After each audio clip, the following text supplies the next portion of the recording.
Assalamualaikum warahmatullahi wabarakatuh. Kami dari kelompok 3 ingin mempresentasikan tentang perencanaan kinerja.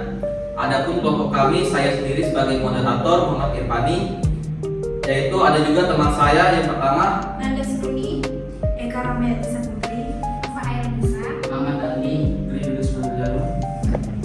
Assalamualaikum warahmatullahi wabarakatuh. Baik, di sini saya sebagai moderator pemandu presentasi pada hari ini. Adapun pemateri yang akan menyampaikan ini yaitu Eka Ramayati Saputri. Saya persilakan. Baik, terima kasih kepada moderator atas waktu yang diberikan kepada saya. Baik, di sini saya akan menjelaskan tentang perencanaan kinerja. Baik, di sini saya akan menjelaskan tentang perencanaan strategis. Perencanaan strategis adalah proses yang dilakukan suatu organisasi untuk menentukan strategi atau arahan, serta mengambil keputusan untuk mengalokasikan sumber dayanya, termasuk modal dan sumber daya manusia untuk mencapai strategi. Tindakan yang dapat dilakukan untuk memaksimalkan perencanaan strategis: yang pertama, mengartikulasi strategi dengan jelas; yang kedua, menemukan keseimbangan yang tepat antara stabilitas dan fleksibilitas; yang ketiga, memelihara review tahunan terhadap masalah utama; yang keempat, mengimplementasikan review kuartalan; yang kelima, mendanai rencana tindak terkait, bukan menegosiasikan budget; 6. Memindahkan perencanaan dan pengambilan keputusan pada tim terdepan; yang ketujuh, mendorong pemikiran kreatif; yang kedelapan, memberikan suara strategis kepada setiap orang; yang kesembilan, mengkomunikasikan strategi secara efektif; yang sepuluh, menggunakan skenario perencanaan untuk merespon dengan cepat terhadap kejadian yang tidak terprediksi; dan yang terakhir, menyediakan coaching, informasi, dan peralatan.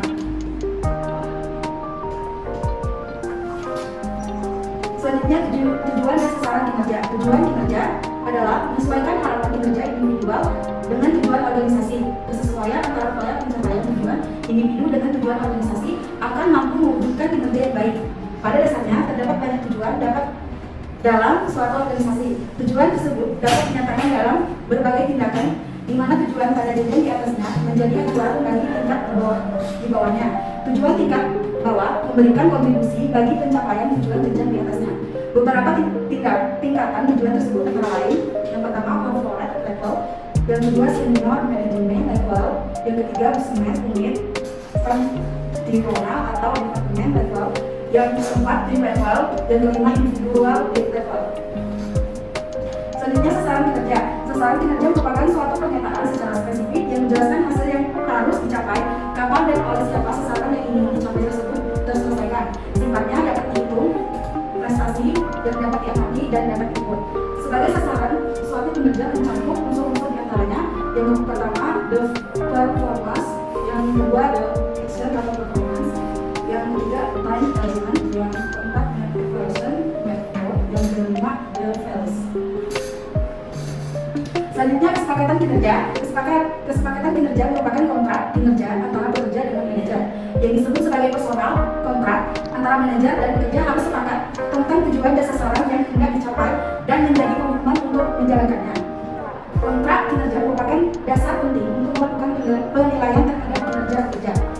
Kesepakatan kinerja juga dikenal sebagai perjanjian kinerja, menetapkan pengharapan dan pekerjaan yang harus dilakukan, hasil yang harus dicapai, dan atribut keahlian, pengetahuan, dan kepiawaian serta kompetensi yang diperlukan untuk mencapai hasil tersebut.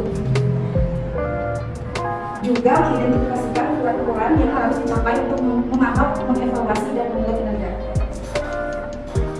Selanjutnya, perencanaan kinerja. Perencanaan kinerja merupakan proses di mana pekerja dan manajer bekerja bersama merencanakan apa yang harus dilakukan pekerja serta memudahkan, mendefinisikan bagaimana kinerja harus diukur, mengidentifikasi dan merencanakan mengatasi hambatan dan mendapatkan saling pengertian tentang pekerjaan.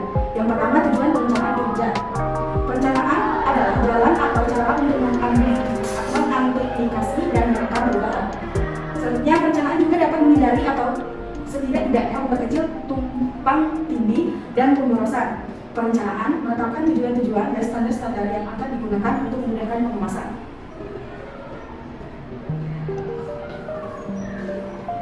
Yang B, fungsi perencanaan kinerja. Yang pertama, perencanaan sebagai pengarah; yang kedua, perencanaan sebagai minimalisasi; yang ketiga, perencanaan sebagai minimalisasi pemborosan sumber daya; yang keempat, perencanaan sebagai penempatan standar dalam pengawasan kualitas. Selanjutnya, yang terakhir, jenis perencanaan kinerja. Yang pertama, misi atau maksud, tujuan, strategi, kebijakan, prosedur, aturan, program, dan yang terakhir anggaran.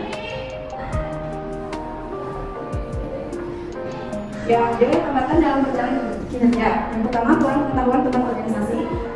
Yang kedua, kurang pengetahuan tentang organisasi. Yang ketiga, tidak mampu melakukan peramalan secara efektif.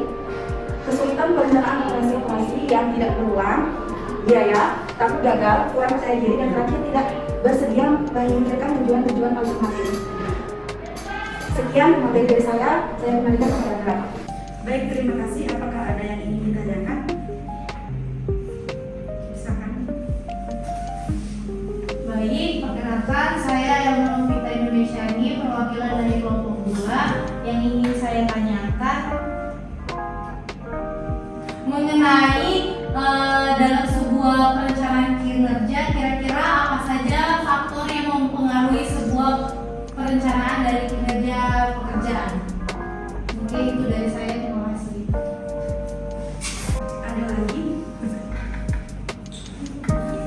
Perkenalkan, saya Francisca Hagam dari kelompok 5. Saya ingin bertanya tentang sebutkan prinsip-prinsip dasar dalam perencanaan kinerja. Terima kasih. Baik, perkenalkan saya Nur Fasira, perwakilan dari kelompok 6. Di sini saya ingin bertanya dalam sebuah manajemen kinerja akan Baik, di sini saya akan menjawab pertanyaan dari Emma. Pertanyaannya, faktor yang mempengaruhi kinerja. Di sini ada dua faktor.